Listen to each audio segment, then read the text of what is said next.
지금 제가 알기로는 여기 계신 분들이 사업이 다 다른 걸로 알고 있어요. 저기 기술지원 사업도 있고 3번 소비자 맞춤형 사업원, 식품기업 해외 인증 사업들, 이게 다 따로따로 이제 책자가 구성이 되어 있는데, 혹시 읽어보셔서 보셨는지 모르겠는데, 내용의 대부분 한 95%는 일치하는 것 같아요.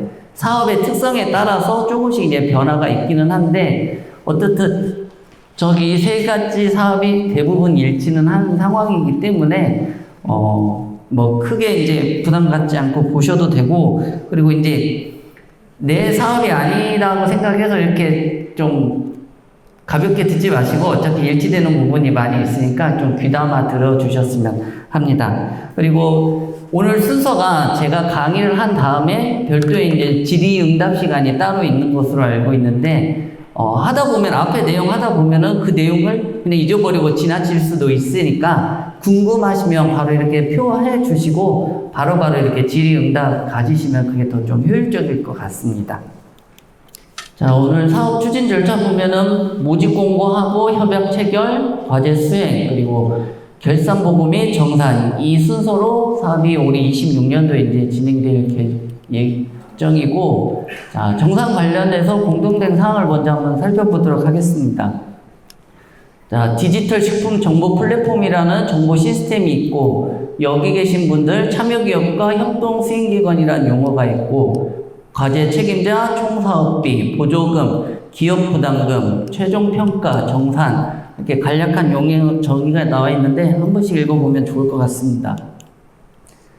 사업비 관리 시 주의사항으로는 제일 먼저 우리 사업계획서를 이제 작성을 하시는데, 여기가 가장 핵심이 될 것 같습니다. 1년 동안 어떻게 사업을 진행하실지, 어떻게 지출을 해야 될지, 협의서 등 이렇게 작성을 해야 되고, 저희가 이제 사업 계획을 최초에 작성을 하고 진행을 하다 보면은 이게 변경되는 상황이 굉장히 많이 있습니다. 그러면 이거를 자의적으로 사업 계획을 변경해서 집행을 해야 되는 게 아니라, 우리 여러분 다 담당하시는 우리 선생님들 계실 거잖아요. 다 협의를 한 이후에 사업을 변경을 하시고 그 이후에 집행을 하셔야 됩니다. 가끔 몰랐어요 하고 그냥 바뀐 그대로 이렇게 집행을 하시는 경우가 있는데, 그러면 이제 그 정산하는 절차가 좀 복잡해질 수도 있으니까, 최초에 사업이 변경될 당시에는 반드시 우리 담당자 부분하고 협의를 거친 후에 변경을 한 후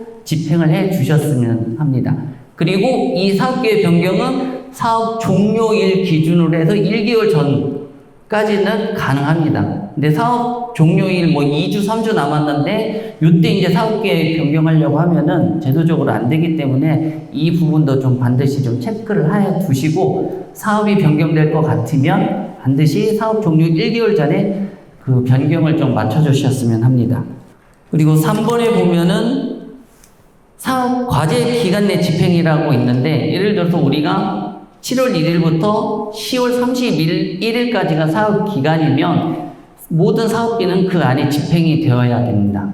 가끔 이제 까먹고 이제 잊어버리고 그 이후에 이제 지출을 하려고 하는 경우가 작년에도 정산을 하다 보니까 한두 건씩 이렇게 사업별로 나타나는데, 이 사업기간은 꼭 좀 준수를 해 주셨으면 합니다. 사업기간 지나가지고 집행을 하게 되면 사업비 집행이 불인정될 확률이 굉장히 높기 때문에 사업기간 내 사업비는 모두 집행을 해야 된다. 꼭 숙지해 주시고, 여기 환급대상 세금 불인정이라고 부가가치세 등 과세 등은 불인정이라고 나와 있습니다.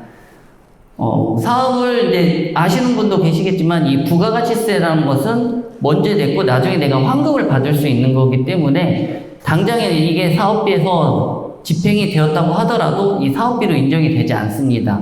예를 들어서 5,500원짜리 부가가치세 포함해서 뭐 설탕을 샀다고 한다고 하면은 500원은 나중에 우리 부가가치세 신고를 통해서 다시 환급을 받을 수 있기 때문에, 실질적으로 여러분들이 집행한 금액은 5,000원만 사업비에서 집행한 걸로 인정이 됩니다. 이 부분도 실수가 좀 많은 부분 중에 하나이기 때문에 부가가치세 환급 부분은 잘 염두해 두시고, 가끔 이제 또 부가가치세가 환급되지 않는 경우도 있죠. 우리 농수산물은 부가가치세 면세가 되기 때문에 이 금액들은 전액 다 인정이 되는 거기 때문에 이 부분도 잘 알아주시면 좋을 것 같습니다. 그리고 5번 계좌 별도 관리라고 했는데 이 사업 시작을 하게 되면은 모든 우리나라의 사업은 다 별도 계좌 관리를 요구를 하고 있습니다. 기존에 쓰던 다른 자금과 이게 섞이게 되면은 이 사업이 이 금액이 어떻게 집행이 됐는지 다른 용도로 나가게 되진 않았는지 이런 것들이 불분명하기 때문에 반드시 별도 계좌를 개설해서 사용하셔야 되는데 요즘은 보이스피싱 이런 것 때문에 계좌 개설이 좀 힘들 수가 있습니다. 잘 안 해줘요. 그런 경우에는 이렇게 할 수도 있어요. 기존에 회사에서 사용하던 계좌를 영원으로 만들고 사업 기간 내에 그 우리 보조금 받은 금액만 확인될 수 있도록 해 주시면은 이것도 사업 전용 계좌로 인정하기 때문에 굳이 새로운 계좌를 개설은 안 하셔도 될 것 같습니다.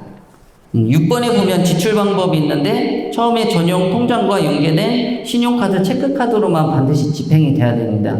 여기 계신 분들이 이제 집행을 하게 되면은 지출을 하는 방식은 우리가 체크카드나 신용카드 결제라든지 아니면 크게는 이제 계좌이체 2개가 있는데 이게 2개 모두 다 우리 사업이 통장 내에서 이루어져야 됩니다. 방금 말씀드린 것 중에서. 그래서 사업 종료가 되면은 저희 회계법인에게 정산을 받아야 되는데 그때 반드시 제출해야 될 것이 계좌 거래 내역이 있습니다.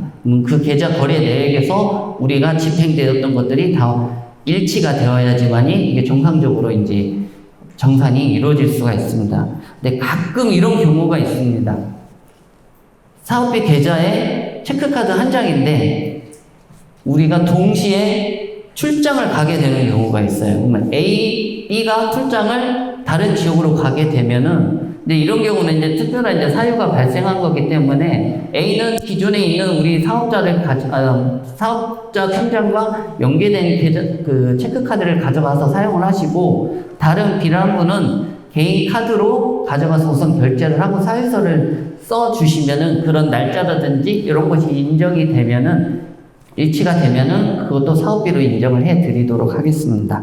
7번 이자 및 집행 잔액 처리인데 발생된 보조금을 우리가 통장에 보유하고 있는 동안에 얼마간의 이자가 발생하기 때문에 그 부분은 이제 반드시 반납을 해야 되고 이런 경우가 있어요. 사업은 10월에 종료가 되는데 이자 지급은 11월 초나 이런 때 사업기간 넘겨서 이렇게 지출이 되는 경우가 있거든요. 그러면 이제 저희가 좀 넉넉하게 그 거래 내역을 기간을 좀 넉넉하게 산정을 해서 사업기간 종료 이후에라도 들어온 이자에 대해서는 좀 반납하는 걸로 하고 있으니까 이 정도 알아두셨으면 합니다. 그리고 8번에 객관적 증빙 자료 구비라고 있는데 우리나라의 세법상으로 인정되는 영수증 그 증빙이 3가지가 있습니다.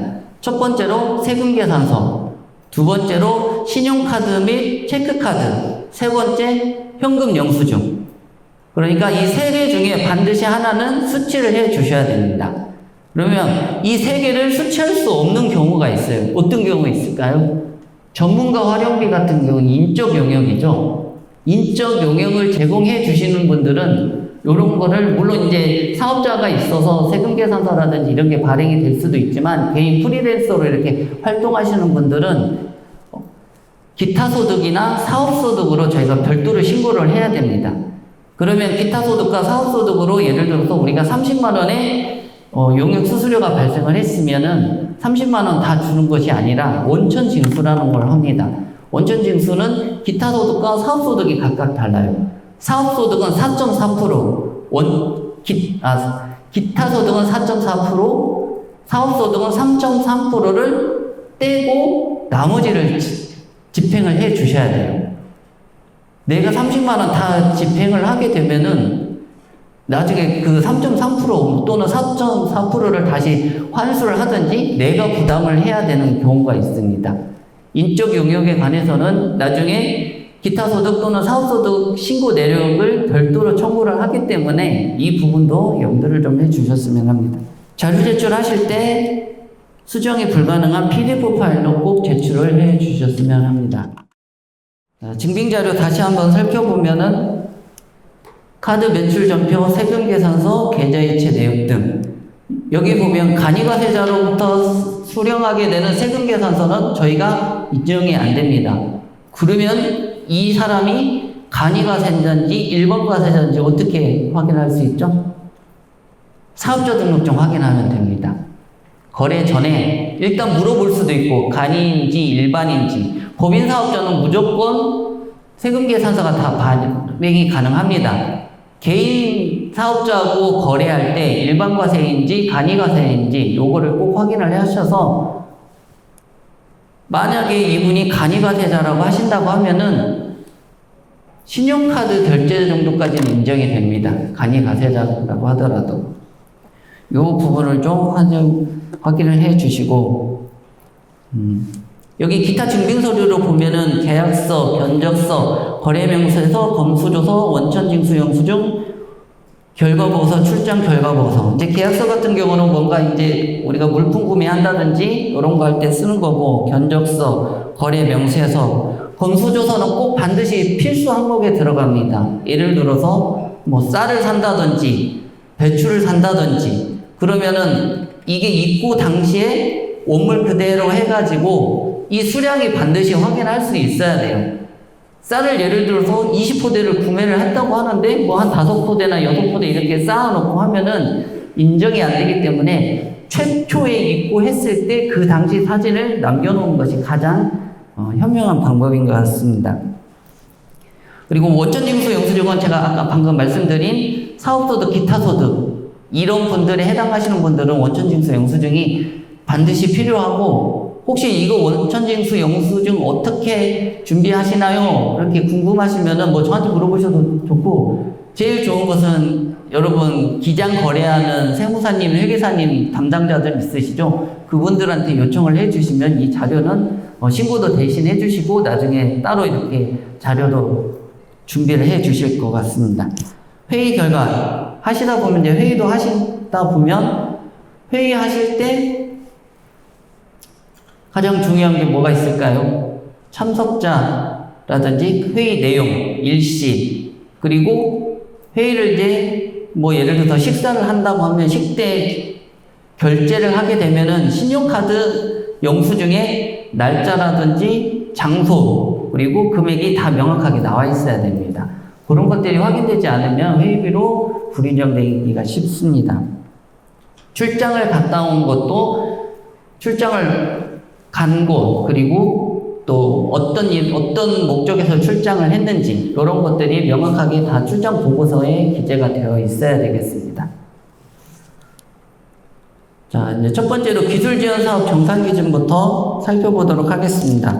대상기업으로는 공동기술개발, 소스기술사업화 지원사업, 기능성 표시 식품개발 기술지원사업, 식품데이터 기반 상품화 제품화 기술지원사업 등이 있고 뭐 공통기준으로는 우리 사업계획서, 서두에 말씀드린 사업계획서 내용 원칙으로 하고 변경 시에는 담당자 협의 반드시 필요합니다.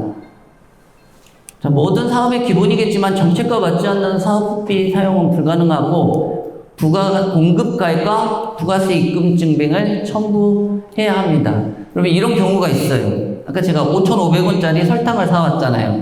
그러면 우리가 인정되는 것은 5,000원 설탕 공급가액 기준인데 우리는 저 상대방에게 5,500원을 입금을 해야 돼요. 어떻게 해야 돼요? 사업비 계좌에서 5,500원이 다 나가야 될까요? 아니면 사업비 계좌에서 5,000원 나가고 우리 기존의 회사 계좌에서 500원이 나가고 둘 다 인정을 해드리겠습니다. 이런 첫 번째 방법 5,000원 공급가액 사업비 통장에서 나가고 500원은 우리 사업비 회사 별도 계좌에서 송금을 하고 이게 케이스 1번이고 케이스 2번은 우리 회사에서 사업비 계좌로 500원을 입금을 해 주셔서 5,500원이 한 번에 나가는 방법 두 가지 방법 다 인정이 되도록 하겠습니다. 그리고 사업 종료되면은 기업 부담금에서 저희가 회계 정산 수수료가 있는데 이거는 기업 부담금에서 정산이 되는 거기 때문에 이 부분은 사업 계획 시 최초에 작성할 때 좀 남겨두셔야 돼요. 예산을 이제 따로 남겨두셔야 되겠죠. 이미 다른 사업으로 다 사용하시고 나중에 가서 요거 없으면은 그 자비로 이게 또 부담을 하셔야 되는 거니까 이게 별도로 이 부분은 예산을 남겨두시는 게 좋을 것 같습니다. 기업부담금 정상 기준을 살펴보면 현물재료비 인정 대상은 참여기업 제품 또는 기구매 재료, 기준은 제품 원물 가격 및 재료 가공비, 단가, 사용량. 회사에서 기존에 만들어 놓은 이제 제품이 있는데, 예를 들어서 새우깡을 만들었어요. 새우깡 판매 가격이 500원이라고 하면은 현물 가격에서 얼마가 인정이 될까요? 500원 다 인정이 될까요?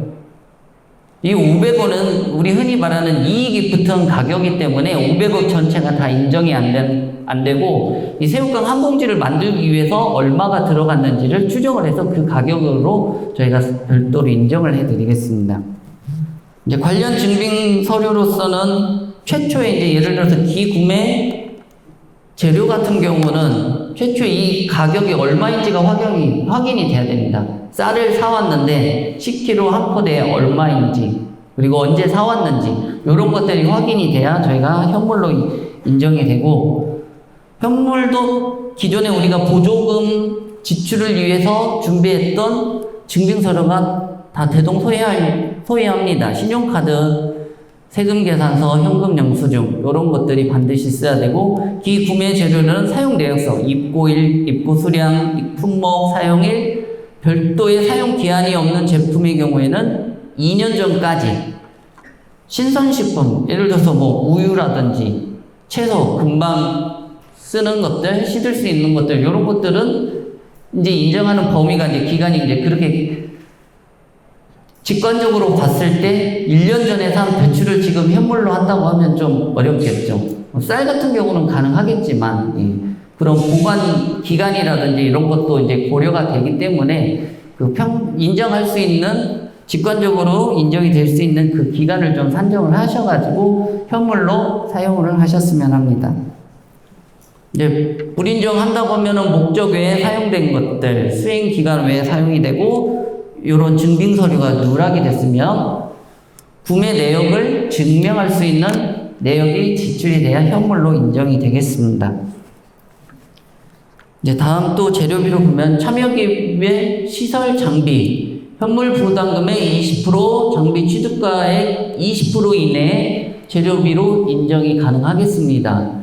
장비 취득가에는 협약의 기준 5년 이내에 취득한 것이 5년 이내에 세금계산서라든지 이런 취득 증빙이 확인되어야지만이 장비를 현물로 인정이 가능합니다. 계산 기준은 취득원가 곱하기 0.6, 활용시간, 가동시간 이런 것들을 기초로 해서 산정을 해주시면 저희가 검토 인정을 해드리겠습니다. 장비 같은 경우는 사용일지 요것들이 반드시 있어야 되고, 증빙서류 말씀드린 세금계산서, 관리대장, 장비 사진 관련된 재료 증빙들을 제출을 해 주셔야 됩니다.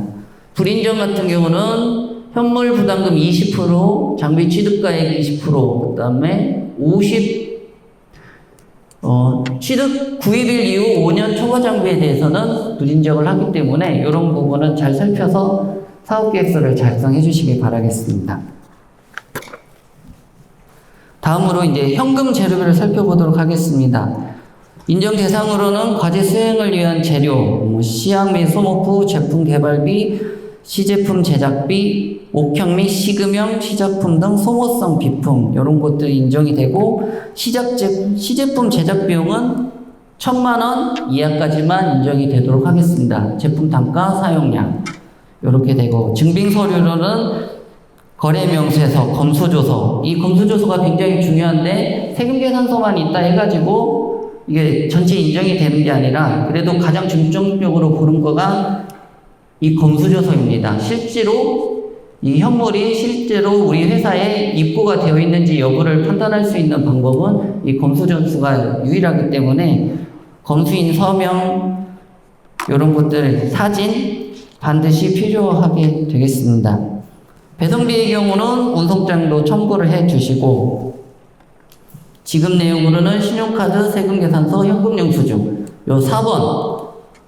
농산물을 구입하다 보면 가끔 농가로부터 이제 직접 구매를 하는 경우가 있습니다. 그러면 이런 경우는 농가에서 직접 구매 시 농민들이 뭐 세금계산서나 이런 걸 발행을 할 여력이 안 되기 때문에 확인할 수 있는 거가 농업경영체 등록 확인서, 신분증, 통장 사본, 계좌 이체 증명서, 그리고 요 검수 사진 정도를 남겨주시면은 농가로부터 매입하는 농산물도 인정을 해 드리도록 하겠습니다. 불인정 항목으로는 실험기구 장비 수리비, 가끔 이 수리 목적으로 사용하는 것들이 나오는데 이 부분은 인정이 되지 않기 때문에 잘 염두에 두시고, 판매 목적의 제품 제작비. 저희가 이제 원재료 매입 내역을 이렇게 보는데 좀 과다하게 구매를 하는 경우가 있어요. 막 쌀을 한 번에 막 200푸대씩 막 이렇게 산다든지, 이 사업 목적에 맞지 않게 범위를 벗어나게 이렇게 사는 경우가 있는데, 이제 이런 것은 뭐 그때그때 이제 개별 판단 사항이긴 하지만 전체 사업 내용을 놓고 봤을 때 이게 과하다 싶으면은 저희가 뭐 현장에 가볼 수도 있는 거고, 이제 얘기를 통해서 이제 그 수량을 파악을 해볼 텐데, 반드시 적정 수준의 그 원재료를 매입을 하는 것이 좀 필요하겠습니다. 시제품 제작에는 아까 1,000만원까지 인정이 되기 때문에 1,000만원 초과분에 대해서는 불인정이 되고, 증빙서류 누락분에 대해서도 불인정이 되기 때문에 반드시 저 부분들을 챙겨주시기 바라겠습니다. 네, 다음으로 이제 회의비 기준을 말씀드리겠습니다. 과제 수행을 위한 회의비여야 하고, 인정 금액으로는 현금 부담의 5% 이내입니다. 5% 초과하면 불인정이 되겠죠? 그리고 한도가 식음료대가 1회 기준으로 해서 1인 3만원 한도가 되겠습니다. 그리고 이런 경우가 있어요. 회의를 5번 했는데 4번은 10,000원씩을 썼어요. 한도가 각각 2만원씩 남잖아요. 8만원 남은 거 이때 마지막에 한 번에 다 쓰면 어떻겠냐. 이거는 소급 적용되지 않습니다. 한 회 기준으로 해서 이게 2월 되거나 그렇게 되지는 않기 때문에 그 점은 참고해 주시기 바라겠습니다. 식음료 때 1인 3만원 한도이고, 회의를 했으면 반드시 회의록이 작성이 되어야 되겠죠. 일시, 장소, 목적, 내용, 참가자 서명록, 연구비 카드, 매출전표 등 이런 것들이 회의록 내에 모두 기재가 되어 있어야 적정한 회의비로 인정이 되겠습니다. 정말 가끔 나오는데 주류 및 주점이 나옵니다. 특히 주류, 뭐 카스가 하나 써있다든지, 뭐 맥주, 소주 이런 것들이 이렇게 보다 보면 하나씩 나와 있는데 전액 불인정합니다.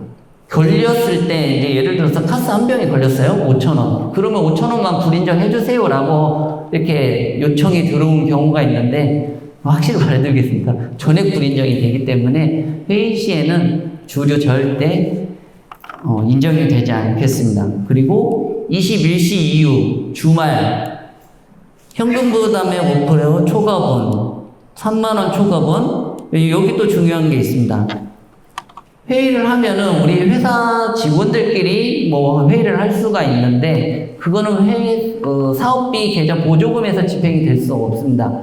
외부의 제3자가 누군가는 와서야 사용해야지만이 회의비로 인정이 되겠습니다. 회사 사람들끼리만 하는 회의는 인정되지 않으니까 이것도 참고해 주시기 바라겠습니다. 활동비. 네, 활동비 이제 대표적으로 이제 국내 여비가 있는데, 네, 과제 수행을 위해서 국내 여비를 사용하고, 인정 금액은 공무원 여비 규정에 따라서 하고, 한도는 현금 부담액의 10% 이하. 그러면 또 10% 초과하는 부분에 대해서는 불인정이 되겠습니다. 국내 여비 갔다 오시면 출장 결과 보고서, 대중교통을 이용하시면은 대중교통 이용표, 고속도로 통행증, 출발지 주유 영수증, 주차 영수증 등 이런 것들이 필요하고, 대중교통 미이용 시 출장 보고서에 출발지와 목적지, 킬로수 거리가 나와야 되고, 평균 연비, 단연 회의, 국내 여비 사용 당시 평균 주유 단가를 반드시 기재를 해 주셔야 되겠습니다. 항공기 이용 시는 탑승권이 있어야 되고, 숙박비 영수증, 신용카드, 식비, 일비, 식비와 일비는 공무원 여비 규정에 따라서 정액 지급이 됩니다. 예외상으로 보면은 주말 집행은 금지지만 이 학회가 주말 토요일, 일요일을 끼고 진행되는 경우가 있기 때문에 이 학회 참석에 대해서는 토요일, 일요일, 주말 참석도 인정을 해 드리도록 하겠습니다. 여기 하이패스 충전 금액이 있는데 작년에도 이런 사례가 있었어요. 하이패스 카드에 3만원어치 충전을 하시고 그 3만원 전체에 대해서 사업비 지출액으로 제출을 해 주셨는데 그 사용한 구간액만 인정을 해 드렸습니다. 그렇기 때문에 하이패스 이 충전 금액은 될 수 있는 대로 이제 하이패스 카드로 이용을 해 주시면 감사하겠습니다. 다음으로 이제 전문가 활용비가 있습니다. 아까 제가 말씀드린 인적 용역 중에 하나죠. 전문가 활용비. 외부 전문가, 자문 등 활용비가 있고, 인정 금액은 진흥원 및 공무원 여비 규정을 준수해 주시기 바랍니다. 증빙 서류로는 자문을 받았기 때문에 결과서가 있어야 되겠죠. 성명이 반드시 필요하고 자문 시간, 전문가 자문 등 자료 등 포함이 돼야 되고, 이제 이런 경우가 있어요. 자문을 하러 현장에 이제 오시는 경우가 이제 대부분인데, 그러면 현장에 왔다는 이제 증빙을 하기 위해서 그 도착지에서 자문하는 그 지역에 뭐 편의점을 간다든지 사진을 남기고 그러고 있잖아요. 그러면 사진을 제출을 해 주실 때, 요즘은 다 그 위치라든지 그 시간이라든지 이런 것들이 다 정확하게 이제 정보 보기로 하면은 그 부분이 자세하게 이제 나와 있기 때문에 사진을 첨부해 주실 때 그런 자세한 정보 위치라든지 시간이 나올 수 있게끔 다 첨부를 해 주셔야 인정이 되는 걸로 하겠습니다.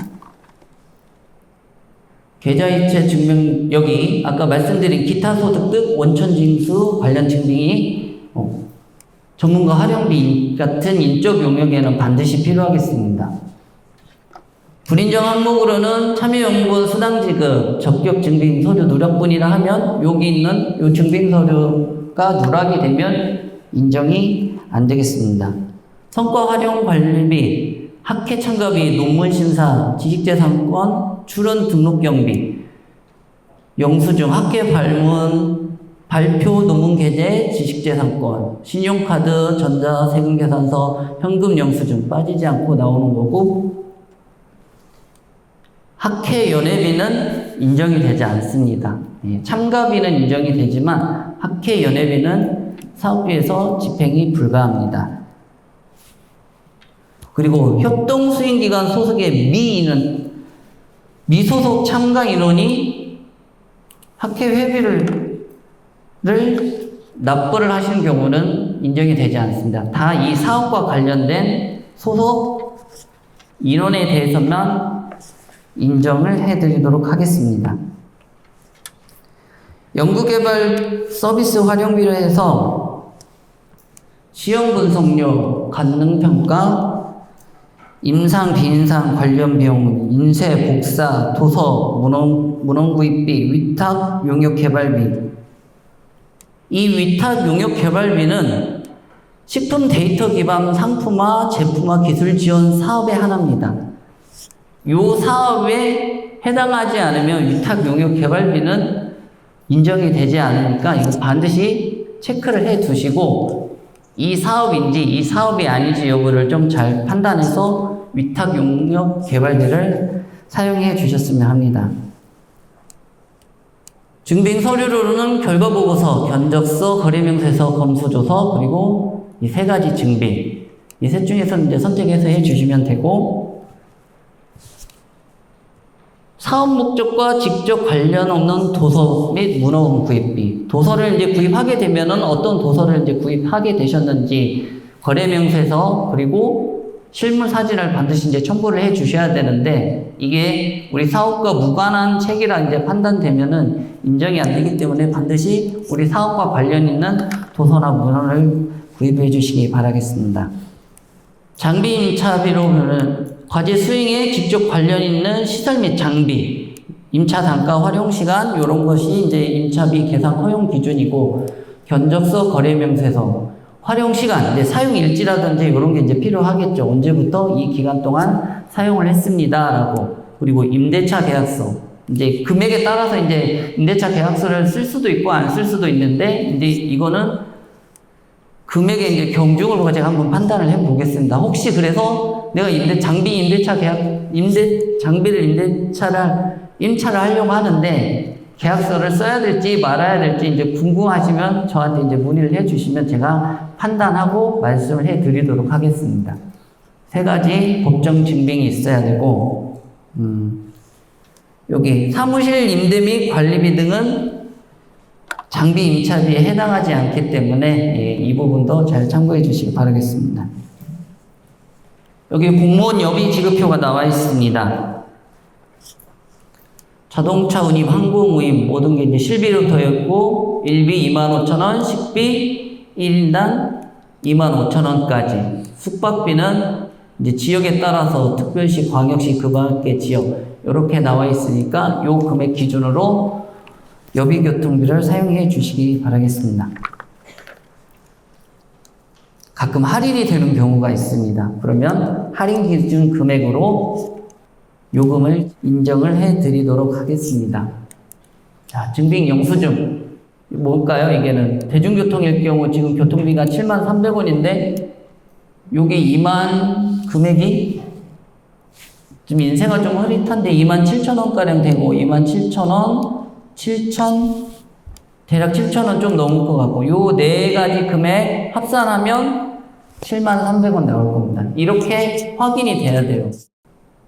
일시가 있고, 금액이 있고, 조금만 해도 잘 안 보이는데, 장소라든지, 그날 우리 출장 목적에 맞게 모든 것들이 확인이 돼야 인정이 되도록 하겠습니다. 운임요금표가 나와 있습니다. 일반실 2개 18,500원, 18,200원 해서 운임요금 36,700원. 하이패스 영수증, 뭐 일자라든지 금액, 입구 영업소라든지 이런 것들이 다 우리 출장 갔던 장소와 일자와 일치를 해야 되겠죠. 다음으로 협동수행기간 보조금 정산기준에 대해서 살펴보도록 하겠습니다.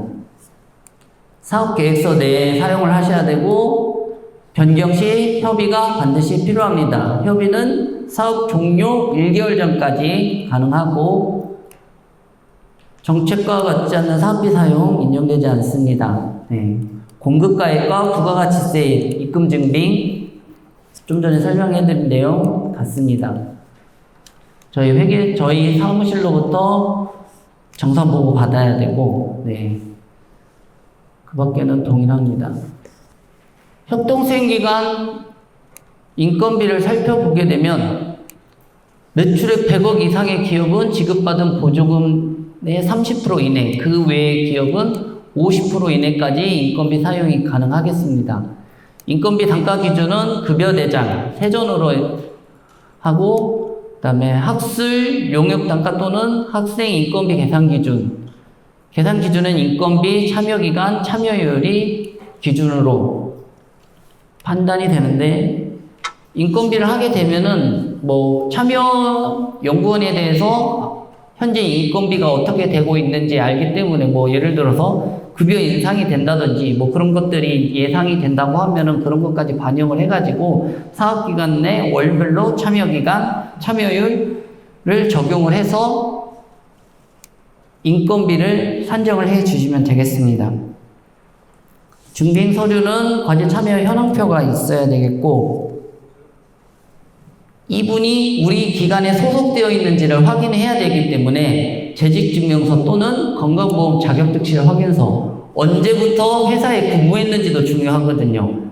이 사업기간 내에 있었는지, 사업기간 범위에서 이분이 근로를 한다든지, 예를 들어서 사업 기간 내에 이분이 건강보험 자격증시 확인서, 이 사실 확인서상의 입사 날짜와 사업 기간 내에 일치하지 않게 되면 이분에 대한 인건비는 인정이 되지 않기 때문에 반드시 이 일자 기준으로 해서 우리 사업 기간 내에 범위 내에 들어오시는 분을 대상으로 인건비를 책정을 해 주셔야 되겠습니다.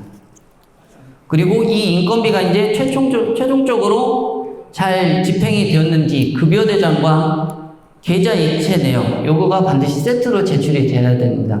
급여 대장만 뭐 예를 들어서 급여 400만 원으로 책정을 해놓고 실제로 이 급여가 예를 들어서 우리 4대 보험이라든지 각종 근로소득세를 제외하고 차임 지급액이라고 하죠. 그 금액이 지급이 되었는지가 확인이 돼야 이 급여가 적정하게 지급된 걸로 인정이 되기 때문에 요 세트 반드시 기억해 두시기 바라겠습니다.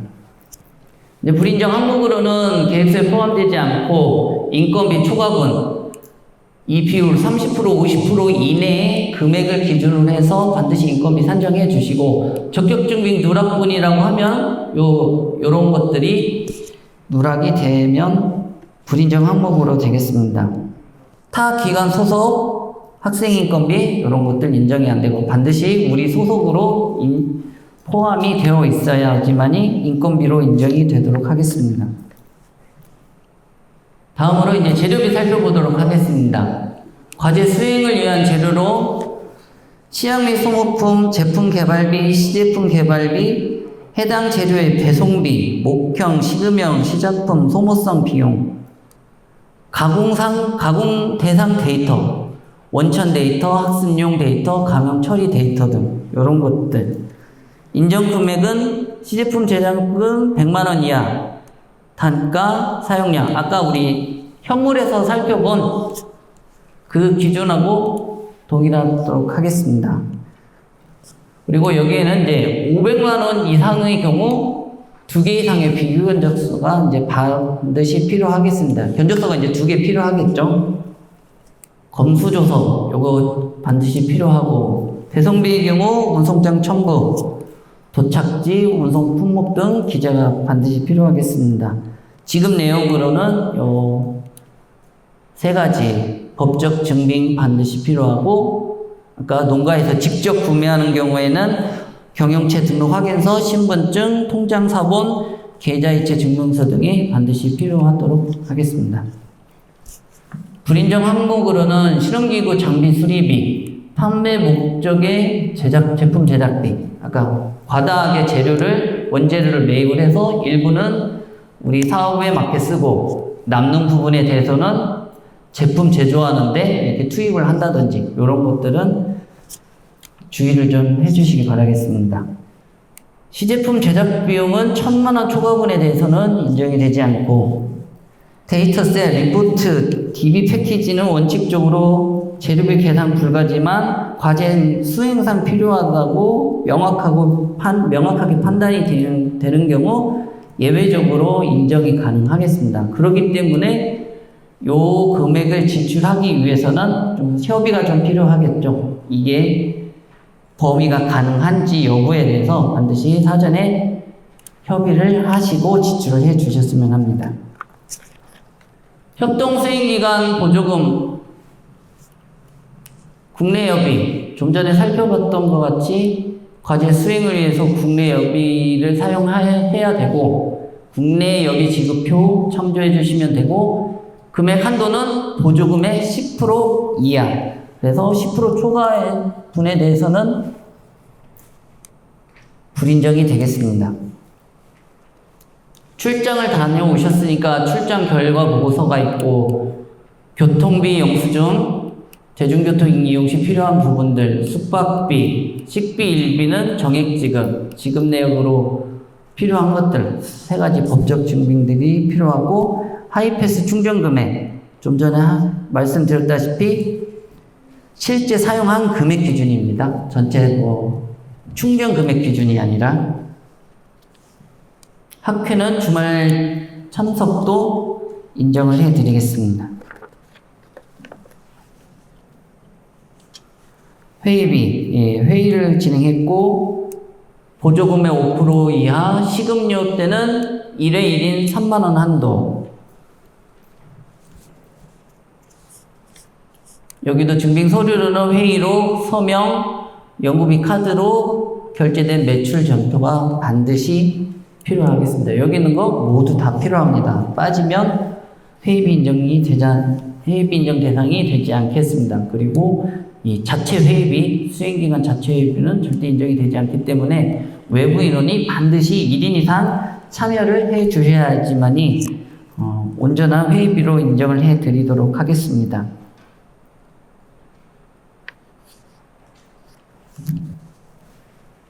네, 주류 다시 한번 강조해 드리겠습니다. 다음으로는 성과 활용 관리비를 살펴보도록 하겠습니다. 학계 참가비, 논문 심사 계제료, 지식재산권 출원 등록 경비 이런 것들 필요하고, 영수증, 초록이 반드시 필요하고, 지급 내역으로는 우리 3개 법적 증빙이 셋 중 하나는 반드시 갖춰져야 되겠습니다. 미소속 인원에 대해서는 인정하지 않습니다.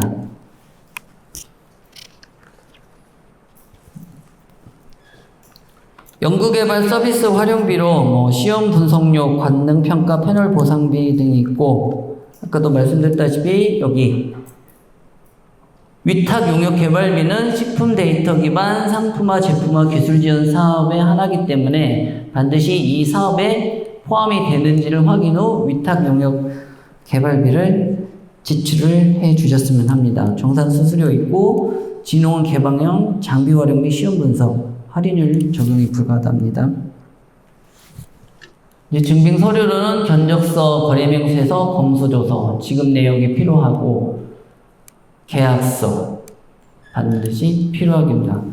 사용 구독기간 표시 필수여야 되겠죠. 계약서는 이 사업기간에 포함이 되는지, 범위가 벗어나는지, 사업기간 내에만 발생할 수 있는 구독료에 대해서 인정이 되기 때문에 계약서에는 반드시 이 사업기간, 구독기간이 필수로 들어가겠습니다. 여기 보면 수행과 직접 관련 없는 공공요금이 있습니다. 전기료, 수도료, 운영경비. 흔히 말해서 이거는 간접비죠. 우리 회사를 운영함에 있어서 직접적으로 매칭이 되지 않는 간접비 성격의 공공요금은 사업비 지출에서 인정이 되지 않습니다. 여기 보면 과제 전용 사용이 아닌 공용 인프라 비용, 기관 공용 서버, 네트워크 비용도 이런 것도 간접비 성격이 강하기 때문에 우리 사업비 보조금에서는 집행이 인정이 되지 않겠습니다. 반드시 사업 기간 내, 기간에, 우리 사업 기간을 벗어난 금액에 대해서는 인정하지 않고 산정 근거가 명확해야 됩니다. 이 사업 기간에 이 사업비가 어떻게 집행이 되는지 그 근거를 명확하게 제시를 해야 되지만이 인정이 되고, 그거가 제시가 되지 않으면 불인정 대상이 되겠습니다. 네, 장비 임차료도 앞서 살펴본 바와 같이 관련이 있어야 되고, 단가라든지 활용 시간이 반드시 필요하고, 견적서, 거래명세서, 조서, 활용 시간, 이 사용 일지가 중요하겠죠. 장비 임차비 같은 경우는 어떤 장비를 어떤 기간 동안 사용을 하게 되었는지 그런 것들이 중요하기 때문에 반드시 구비를 해 주셨으면 합니다. 여기 식품진흥원 장비 활용 내역에 대해서는 장비 사용이 불인정되기 때문에 이 부분도 반드시 체크를 해 주셨으면 합니다. 다음으로 이제 임차료에 관련해서 살펴보면 전산 장비, 소프트웨어 임차료 이런 것들이 포함이 되고, 사업 수행을 위한 전산 장비 및 소프트웨어인데 여기는 반드시 식품 데이터 기반 상품화 제품화 기술 지원 사업에 하나게 되겠습니다. 이 부분은 계속 제가 강조해 드리지만 사업에 해당이 되는지를 여기를 꼭 참고를 해 주시기 바라겠습니다. 그리고 증빙서류는 계약서, 이제 구독기간 반드시 필요하게 되고, 이 가치가 있는 자산 취득비는 인정이 되지 않기 때문에 반드시 이 부분도 유념해 두셨다가 자산 취득인지 임차료로 사용하는 건지 반드시 판단을 좀 하시고 사용을 하셨으면 합니다. 여기 단권 구매용이라 해가지고 리포터 데이터 파일 등은 임차료로 계상이 불가합니다. 예, 이런 부분도 체크를 해주시기 부탁드리겠습니다. 협동 수행기간이 전문가 활용비로 사용될 때 앞서 살펴본 바와 같이 외부 전문가 활용비, 인정금액은 우리 진흥원이나 공무원 여비 규정에 준하고 자문 결과서에는 서명, 시간, 자료 등이 포함되고 서명로, 계좌이체 증명, 가장 중요한 기타소득, 사업소득, 원천징수, 영수증 관련 증빙은 반드시 구비를 해 두셔야 되겠습니다. 사업 목적에 사용된 전문가 활용비는 인정이 되지 않고 참여연구원 수당 지급, 증빙서류 누락되면 인정이 되지 않겠습니다. 우리 보통 간접비 이제 책정을 하는데 간접비는 6% 이내에 부가세 포함해서 6% 이내의 금액을 책정을 하고 증빙서류는 별도로 없습니다. 간접비는 그 해당 기관에서 이제 흡수하는 거기 때문에 증빙서류는 없는데 단 협약서 금액보다 증액하여 사용한 금액은 되지 않습니다. 이제 최대 한도는 6% 이내고 예를 들어서 뭐 3%든지 5%든지 협약한 금액까지만 간접비로 인정을 해드리도록 하겠습니다. 다음으로 이제 소비자 맞춤형 제품 개선 사업 정상 기준인데 앞서 살펴본 바와 같이 크게 다를 것은 없을 것 같습니다. 그래도 한번 더 살펴보도록 하겠습니다. 다른 점이 있다면 지원금이 총 2회로 나누어 지급하며 선 지출한 후 정산 서류를 제출하고 진흥원은 정산 검토 결과 이상이 없을 때 해당 금액을 지급을 하게 됩니다. 1차 지원금 최대 80%, 정산 일정은 7, 8월 중간 보고 및 정산 서류 일체가 필요하고 2차 지원금은 1차 지원금의 잔금 그리고 정산 일정은 10월로 계획되어 있습니다. 정산 기준 살펴보면 반드시 사업계획서 내 제품 개선을 위한 목적으로만 사용이 가능합니다. 제품 개선 목적으로만 사용이 가능하고 증빙서류는 매출전표, 세금계산서, 카드 영수증, 공인된 서류만 해당이 되고 간이 영수증 절대 불가합니다. 부가세 환급금은 부가세는 인정이 되지 않고 건당 500만 원의 경우는 비교 견적서가 반드시 2부가 필요하겠습니다. 네, 불인정되는 경우에는 지급 목적을 위반한 경우, 목적 달성을 할 수 없다고 판단되는 경우, 사업계획 내용을 준수하지 않은 경우, 실적보고서를 제출하지 않은 경우, 지원금 환수가 필요하다고 인정되는 경우, 간혹 그런 경우가 있습니다. 이제 사업을 이제 진행하는 가운데 대부분의 기업들은 사업 종료까지 다 완수를 하는데 이제 기업의 사정에 따라서 회사 운영 자체가 어려운 경우도 있습니다. 예, 이제 그런 경우도 중간중간 모니터링을 통해서 회사가 이제 사업이 집행 내역이라든지 그런 진도 등을 좀 포괄적으로 판단을 해서 집행이 좀 어렵다고 판단이 되면 지원금 환수할 수가 있기 때문에 이 점도 염두를 해 주셨으면 합니다. 자, 비용별 정의를 보면 이제 정의에서 제품 같은 경우는 필요한 재료 또는 원료 구입비, 원부 재료비, 샘플 제작 구입비, 포장 디자인 제작비, 목형, 식음형, 시작품 등 소모성 비품이 다 포함이 되고 앞에서 살펴보았던 것 같이 세금계산서, 신용카드 영수증, 거래명세서, 검수조서, 사업자 등록증, 통장사본 이거는 계좌 이체하는 경우 필요하겠죠. 입금 확인증 이런 것들이 필요하고 제품 개선은 50%를 초과할 수가 없습니다. 지금 여기 계속 이렇게 살펴보면은 한 비목별로 한도가 있습니다. 사업비를 우리 보조금을 집행할 수 있는 한도가 뭐 6%, 50%, 30%, 20% 계속 나오는데 이 부분은 좀 잘 숙지를 해 두시고 비목별로 맞게 계획을 잘 세워주셨으면 하겠습니다. 중요한 거 협약 종료일 이후 나오는 성적서 인증서가 발급되는 경우는 지원급 집행이 불가합니다. 그러니까 반드시 우리가 사업기간이 10월 말에 종료가 된다고 하면은 성적서 인증서가 10월 말에 나올 수 있는지 여부를 판단을 하시고 보조금을 집행을 하셔야 돼요. 그런 거 확인하지 않고 집행을 한 이후에 우리 사업은 종료가 됐는데 이런 사유로 해서 안 됐습니다 라고 하면은 이게 불인정될 확률이 굉장히 높기 때문에 반드시 언제까지 이런 성적서가 나오는지 그 종료일은 확실하게 하신 이후에 진행을 하셔야 되겠습니다. 시험 분석비가 있고 이제 불인정되는 항목에는 진흥원 시험 분석비, 장비 활용비, 자금 집행은 불가하지만 이제 협의를 통해서 뭐 현물로라든지 인정이 되는 방향이 있기 때문에 이 부분은 협의가 필요하겠습니다. 홍보비. 기업의 홍보 및 온라인 쇼핑몰 제작에 소요되는 경비, 상세 페이지, 홈페이지, 브랜드 개발 개선 이런 것들이 필요하고 증빙 서류는 세금계산서, 계약서, 견적서, 과업지시서, 결과보고서 이 결과물이 이제 반드시 필요하겠죠. 예.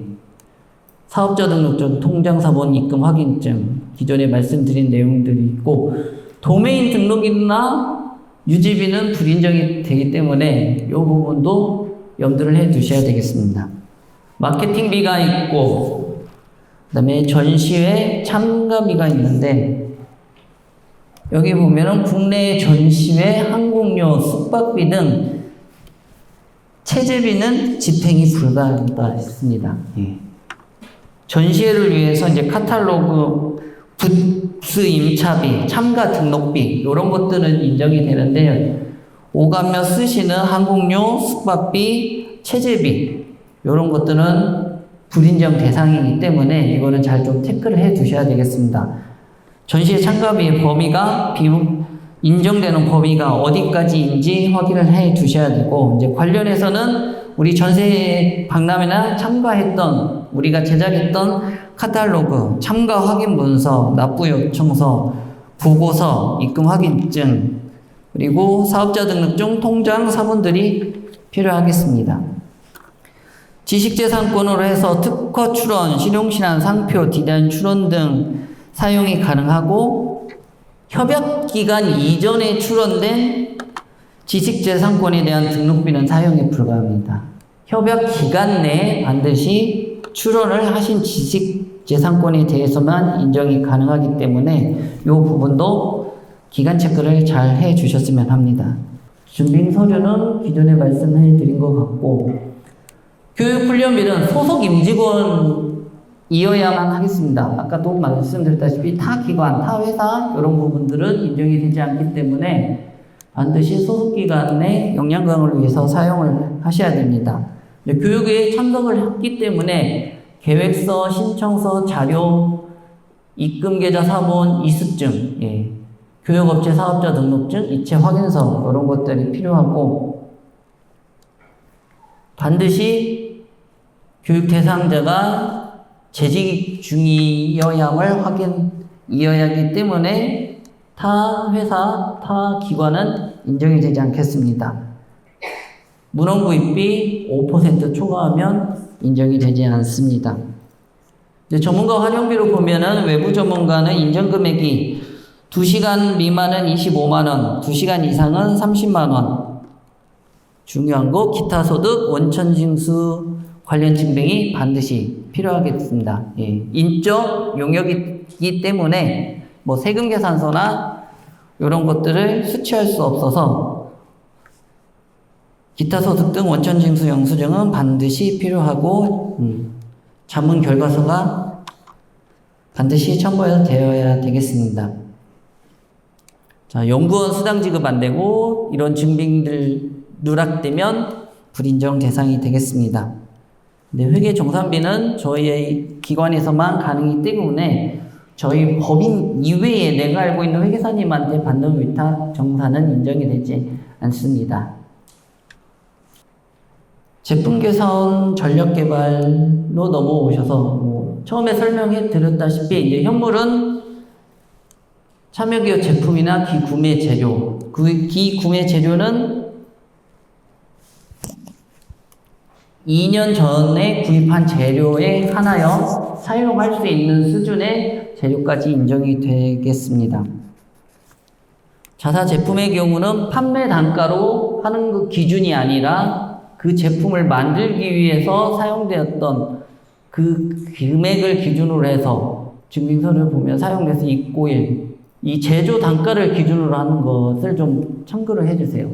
판매 단가, 새우깡 500원이 아니라 새우깡을 만들기 위한 뭐 350원, 300원 이 가격을 기준으로 해서 자사 제품 사용 현물을 산정을 해 주시기 바랍니다.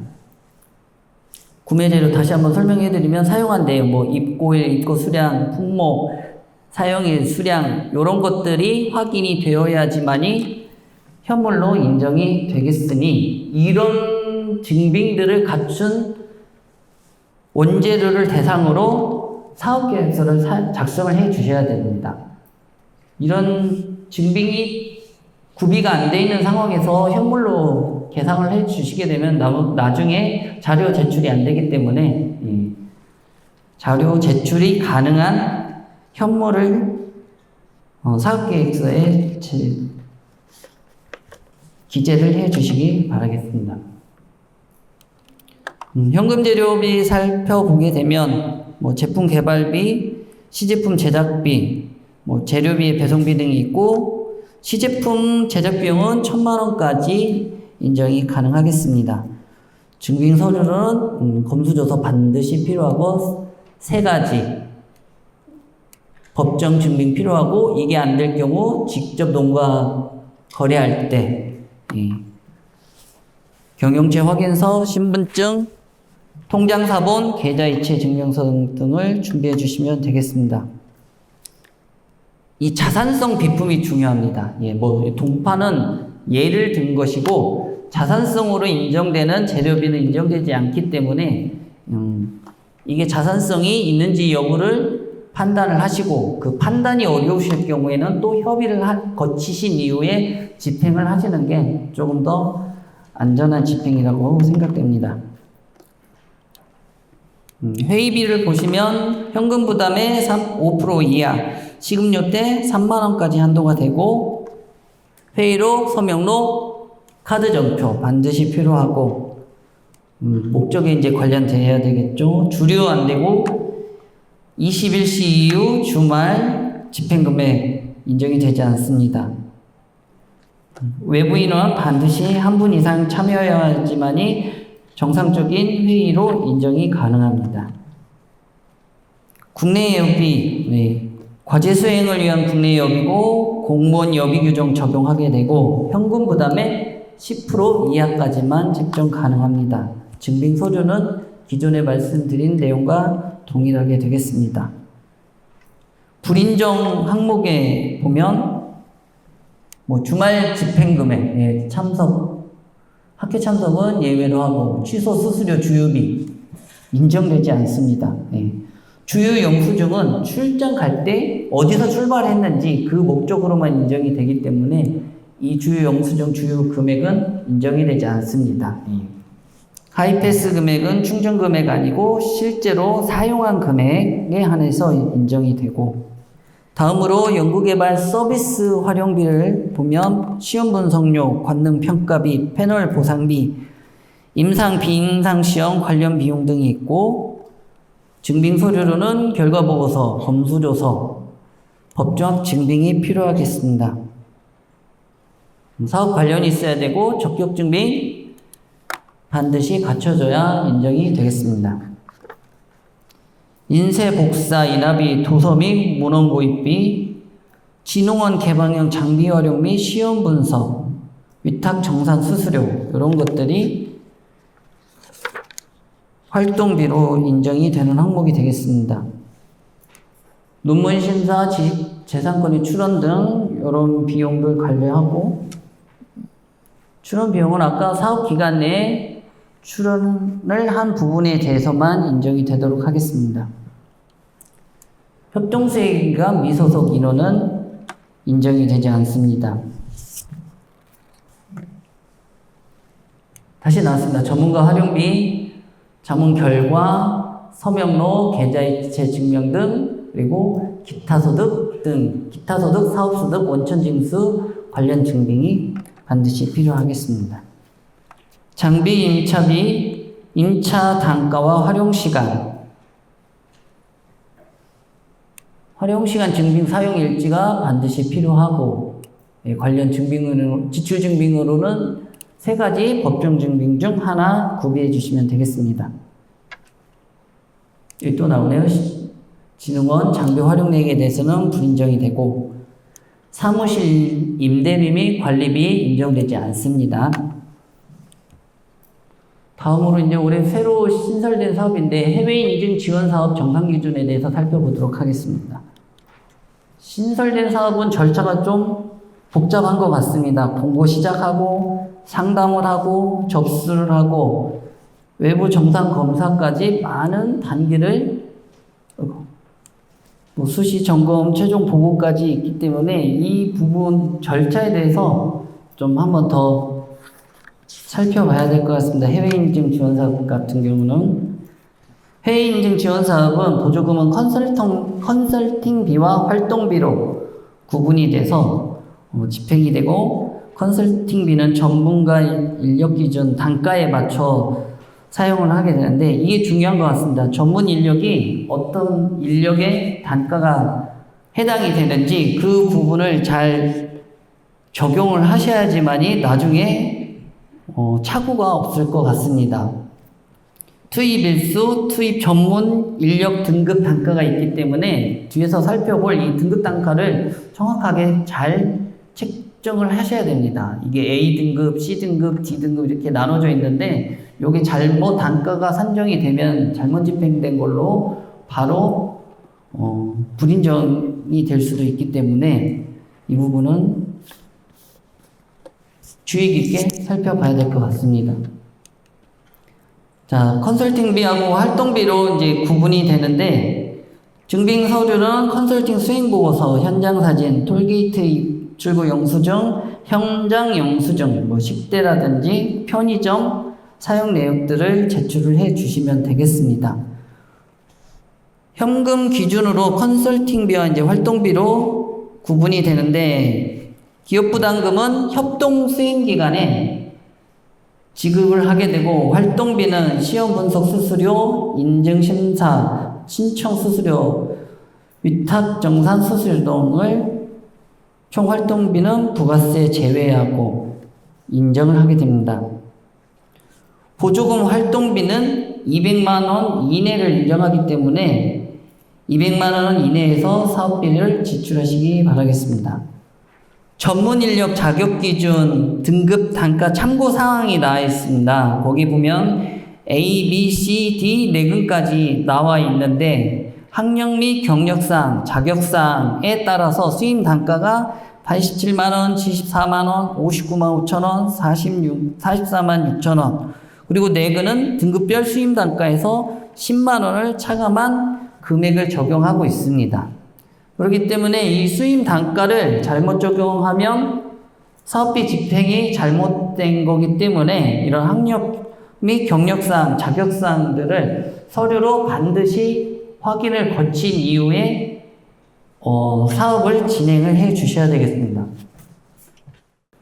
공통 기준으로는 기존에 했던 것과 같이 사업 기획을 원칙으로 하고, 정책과 맞지 않는 사업은 불가능하고, 공급가액 기준으로 사업비 인정을 해 드리겠습니다. 그리고 사업비 중에 기업부담금에서 회계 비용을 처리하게 되어 있습니다. 가끔 또 이것도 혼동하셔가지고 보조금에서 이제 집행을 하려고 이렇게 하시는 경우가 있는데, 이제 그런 경우는 사업 계획 변경을 통해서 이제 바꿀 수 있죠. 단 한 달 이내에 발견하시고 그 적정 기간 내에 변동을 해 주셔야 되겠습니다. 기업부담금 협동기관 정산 기준은 공동기술개발 정산 기준에 좀 전에 살펴본 기준에 따르도록 하고, 공통기준 방금 제가 말씀드린 내용, 이제 사업계획 원칙으로 하고, 변경 시 담당자 협의 반드시 필요하겠습니다. 매출전표, 세금계산서, 카드 영수증, 적격증빙 증빙을 해 주셔야 되겠습니다. 참여기업의 기업부담금 정산기준에 보면 컨설팅비는 협약 전 활동비를 제외한 기업부담금을 협동수행기간에 지급하고 증빙서류를 첨부. 이체 확인증만 있으면 되겠죠. 여기는 별다른 세금계산서라든지 그런 증빙은 필요하지 않겠습니다. 활동비, 이제 자부담에서 활동비 같은 경우는 시험분석 수수료, 인증심사료, 그 다음에 위탁기간 정산수수료 등이 있겠습니다. 결과보고서라든지 지급 내역이 필요하고 지정 이외의 위탁 정산기관에 지급된 내역은 인정이 되지 않겠습니다. 협동기간 보조금 정산기준을 보면은 협동 수행기간 소속 인력이어야 되고 컨설팅비 단가 기준 좀 전에 살펴본 A, B, C, D 등급 잘 참고를 해 주셔야 되겠습니다. 투입 일수, 등급 단가 이런 것들이 필요하고 참여 인력의 증빙자료, 학력, 경력, 자격증 등급이 적정하게 평가가 되어 있는지 책정이 되어 있는지 확인하려면 학력증명서, 경력증명서, 자격증 등 이런 부분들의 확인이 반드시 필요하겠습니다. 컨설팅 수행보고서, 컨설팅을 했기 때문에 수행보고서가 필요하고 표시되어 있는 컨설팅 비용 산출 내역서, 수행보고서 이런 것들이 필요하겠습니다. 참여 인력이나 컨설팅 횟수 이런 것들이 변경될 때는 반드시 협의를 해 주시기 바라겠습니다. 여기는 컨설팅이 중요한 사업이기 때문에 이거는 사업계획 변경으로 인정이 되어 반드시 협의가 필요하도록 하겠습니다. 시험 분석 수수료, 심사료 및 신청 수수료, 정산 수수료 기존에 했던 사업과 일치하도록 하겠습니다. 활동비의 총 합계 200만 원을 초과할 수 없기 때문에 이 금액 한도 반드시 숙지해 두시기 바라겠습니다. 각종 사례가 있는데 여기 나와 있는 양식은 지금 견적서인데 꼭 이런 양식이 이건 예시이기 때문에 중요한 거가 이제 여기 업체명, 참여기업, 견적일자, 이 세부 내역 이런 것들이 반드시 이제 필요하기 때문에 이 중요사항을 갖춘다고 하면은 어떤 양식이든지 이런 견직서는 인정이 가능합니다. 견적서고 거래명세서 마찬가지로 이 중요사항 거래일자, 품목, 금액 이런 것들이 앞에 견적서와 일치하는지 세금계산서와 일치하는지 그리고 우리 검수조서와 일치하는지 그런 것들이 확인이 가능해야 되고 특히 여기 수량 사진하고 여기 거래 명세서에 있는 수량은 대략적으로 맞춰주셨으면 합니다. 이게 가끔 보면 안 맞는 경우가 있어요. 5개 샀는데 3개, 2개밖에 안 보여요. 그러면 이거 어디 갔습니까? 하면은 잘 모르겠다 하고 막 난감한 경우가 있는데 어떻든 우리가 처음에 사용하기로 한 구매 내역이 사진 안에 다 수량이 파악하도록 사진을 좀 잘 준비를 해 주셨으면 합니다. 네, 검수조서 반드시 사진이 있어야 되겠죠? 네, 검수조서의 핵심은 이 사진입니다. 정말 실제로 우리가 구매한 물품들이 우리 회사에 입고가 되었는지 그냥 서류상으로만 왔다 갔다 했는지 그 여부를 판단하기 위한 것이기 때문에 검수사진이 잘못되어 있으면은 나중에 이제 뭔가 마찰이 있을 수도 있고 하니 이 검수사진을 좀 신경 써서 잘 준비해 주셨으면 합니다. 재료비 같은 경우 카드 결제, 계좌이체 계좌이체 같은 경우는 우리 세금계산서, 계산서에 금액과 사업자 등록증상에 있는 업체명과 그 이체 처리 결과가 모두 일치를 해야 되겠죠. 사업자 등록증과 이체한 처리 결과가 업체가 다른다든지 이런 경우에는 또 마찰이 있을 수 있으니 이 부분 유념해 주셔서 이체를 해 주시면 되고 회의록 일시 장소 회의 내용, 그 다음에 명단. 네, 불인정하는 경우는 아까 말씀드렸다시피 우리 관련 기업만 참가하면 안 됩니다. 외부 제3자가 반드시 참여를 해줘야지만이 정상적인 회의로 인정이 가능하겠습니다. 일자가 반드시 있어야 하고 금액이 있어야 되고 1인 3만원까지 가능하기 때문에 금액 산정도 잘 변경을 해 주시기 바라겠습니다. 출장 결과 보고 일시 장소 출장자 내용이 있어야 되고, 결과 보고서에 이제 대중교통을 이용을 했는지 어떻게 했는지 이런 오고 가는 교통편에 대한 증빙을 첨부해 주시면 되겠습니다. 자문 결과, 어떤 자문을 했는지, 언제 이루어졌는지, 참석자는 누구고 어떤 분이신지, 뭐 자문위원 서명이라든지 이런 거 반드시 필요하고, 인건비성 지출이기 때문에 기타 소득, 사업 소득 둘 중에 하나는 반드시 신고가 이루어져야 되겠습니다. 자문과 비슷한 거고, 시험 분석용, 시험 분석하면 의뢰 결과에 따라서 이제 결과 보고서가 나오기 때문에 결과 보고서와 세금 계산서 정도 첨부해 주시면 충분할 것 같습니다. 검수조서, 정확하게 우리가 어떤 걸 샀는지 그런 부분들이 명확하게 나타날 수 있도록, 여기는 장비 임대계약서, 사용 확인서라고 써 있는데 어떤 장비를 어떻게 사용했는지, 어디에 설치가 됐는지 이런 부분들이 반드시 필요하겠습니다. 현물 출자 내역, 장비 산출 내역, 장비명, 금액, 도입일자. 도입일자 확인하기 위해서는 이거 구매했던 당시에 세금 계산서라든지 이런 것들이 같이 첨부가 돼야 되겠죠. 규격, 사진. 이게 이런 것들이 이제 준비가 되었을 때 많이 장비 사용으로 현물이 가능한 것이기 때문에 반드시 이거를 먼저 살펴보고 입증이 가능한지 여부 판단 후에 현물로 계산을 해주시기 바라겠습니다. 저해상도로 사진의 품목, 수량 불가능한 경우는 그냥 사진 없는 걸로 이제 간주가 될 수도 있으니까, 어떻든 여러분들은 사업비를 적정하게 잘 사용했다는 것을 증명을 해야 되기 때문에 최대한 그 부분에 포커스를 맞춰주셨으면 합니다. 거래명세표, 출장보고, 핸드폰 촬영본 인증 불가능, 원본이나 PDF 파일로 반드시 제출해 주시기 바라겠습니다. 입고사진은 최대한 잘 선명하게 나올 수 있도록 해주시기 바라겠습니다.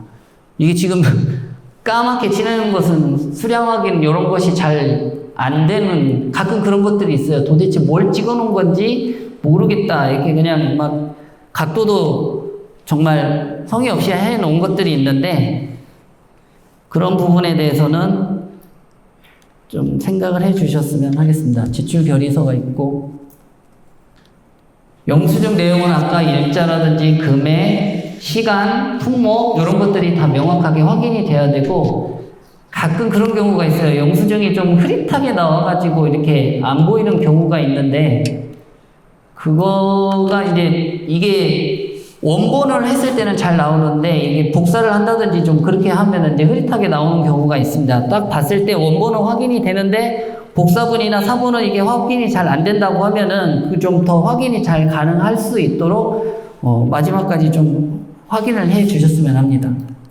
세금 계산서를 사용을 하는데 지금 이게 다 검은 거는 이런 것들이 채워지지 않은 경우를 지금 말하는 건데, 모든 것들이 다 채워져야 되겠죠. 품명, 수량, 단가, 금액. 어차피 세금 계산서나 거래명세표 나중에 다 대사를 합니다. 이 금액이라든지 수량이라든지 날짜라든지 그런 걸 확인하기 때문에 이런 거가 서로 매칭이 잘 되었는지 자료 제출 전에 그런 것도 한번 살펴봐 주시기 바라겠습니다. 네, 여기는 수량이나 금액 등이 불일치하고 있는 상황이네요. 지출일자 기준은 이체증명서나 신용카드 매출전표상의 일자로 지출을 했는데, 이게 물건이 입고된 날짜를 한다든지 그렇게 하지 마시고 실질적으로 신용카드 결제일 또는 이체일자로 지출일자를 해주시면 되겠습니다. 현금 집행은 부가가치 제외한 공급가액만 인정이 되겠습니다. 여기 공급가액, 부가가치세, 합계, 공급 대가, 실질적으로 처음에 결제되는 금액이겠죠. 정산보고서하고 이 증빙하고 일치를 해야 되겠죠. 어떻든. 전문가의 서명이 있어야 되고, 계좌이체 등록 증명서, 회의록인데 회의가 회의 내용이 지금 블랭크로 되어 있고, 제가 아까 말씀드린 저하질로 인한 날짜, 단가, 금액, 수량 확인 불가되는 이런 부분이 받은 게 또 이렇게 원본이 될 수도 있는데, 그러면은 이거는 요즘은 또 인터넷 들어가서 이게 다 개별 출력이 되잖아요. 같이 첨부를 해주세요. 그러면 그놈하고 얼추 보면은 금액은 따라갈 수 있기 때문에, 이게 원본이 처음부터 이런 경우도 있기는 합니다. 간혹. 그런 경우에는 확인이 안 되기 때문에 인터넷 뱅킹이라든지 카드 사용 내역을 별도로 출력을 해가지고 같이 첨부해 주시면 원활하게 정산이 될 것 같습니다. 많이 보는 세금 계산서 양식이고, 품목, 규격, 수량, 단가. 보통은 다 잘 작성이, 전자로 되기 때문에 이 부분은 다 작성이 잘 되는 걸로 알고 있습니다. 공급 가액, 부가가치세, 공급 대가. 항상 강조하는 우리는 공급 가액만 인정이 되고 있습니다. 일반 공공기관 같은 경우는 부가가치세 환급이 안 되기 때문에 공급 대가 기준으로 인정이 되고 있으니 그거는 참고해 주셨으면 합니다. 이 금액 아니고 여기 이 금액으로 인정이 되겠습니다. 정산보고서 이제 지출 내역에 이제 작성이 되는데, 좀 세부적으로 어떤 명목으로 사용을 해주셨는지 저희가 빨리빨리 직관적으로 알고 바로바로 정산이 되기 때문에 이런 경우는 좀 자세한 설명이 좀 필요하겠습니다. 협약서에는 기업부담금이 현금이 있고, 총사업비, 현금이 일치합니까? 제가 눈이 좋지 않아서 금액의 차이가 있죠. 4666 800원인데 4967 451인가요? 이게 보고서와 협약서가 일치를 해야 되겠죠. 그리고 아까 말씀드린 대로 협약서가 변경되는 경우는 최종 변경된 협약서를 제출을 해 주셔야 되겠죠. 정산 보고서가 있고, 이제 협약 대비, 협약 금액과 실제로 집행된 금액, 그리고 잔액, 그런 것들이 이제 변경 내용 같은 경우는 아까 최초에 작성되었던 사업계획서가 어떻게 변경이 됐고, 이제 사업계획서가 한 번이 될 수도 있고, 두 번이 될 수도 있고, 세 번이 될 수도 있는데, 최종 마지막 변경된, 확정된 숫자를 변경에 기재를 해주시면 되겠습니다. 인건비 같은 경우, 최초, 그 다음에 최종 변경된 경우, 우리 정산보고서 양식이 있습니다. 이제 그 양식대로 지금 작성을 요청하는 내용인 것 같습니다. 현금 집행 세부 내용 추진비로 해서 과제 관련 회식으로 썼고, 지출액 회의비 얼마, 사용 사무용품비 최종 금액, 회의비, 이화여대 미팅, 국내 여비 교통비, 전문가 활용비, 이런 내용으로 여기를 구체적으로 작성을 해주시면 되겠습니다.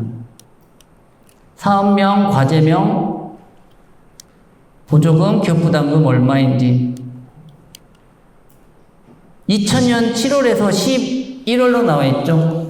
정확히 일자까지 2000년 7월 1일부터 11월 30일까지 날짜까지 구체적으로 기재를 해주시면 되겠습니다. 기업부담금이 총이 7,500만 원이면 기업부담금이 1,500이 되겠죠. 지금 보조금은 6천만 원인데 지급 총액이 4천만 원으로 되어 있죠. 이런 건 일치를 해야 되겠죠. 마지막 이제 저희 회계법인에서 사업부별로 담당 회계사들이 있습니다. 여기 기술 사업화 지원 사업은 우리 정성호 회계사님 담당하고 있고, 기능성 표시와 소스 기술 사업화는 박진섭 회계사, 그리고 요 세 가지는 제가 담당하고 있습니다. 이제 각 담당자별로 전화번호, 이메일 주소가 있습니다. 이거를 참고하셔가지고 사업 이제 집행하시면서 뭔가 의심적인 부분이 좀 있으면은 전화하시면은 언제든지 성심성의껏 상담해 드리고, 가끔 이렇게 강의를 한다든지 이제 피치 못하게 이제 전화를 못 받을 경우가 있어요. 그러면 또 보통은 이제 여러분 전화번호가 저장이 안 되기 때문에 이게 누군지 모르고 넘어갈 수도 있으니까 문자로 이런 사업하고 있는데 담당자라고 전화 한번 부탁한다고 문자라도 한번 남겨주시면 더 빨리 확인하고 전화드릴 수 있을 것 같습니다. 여기서 마치도록 하겠습니다. 고생하셨습니다.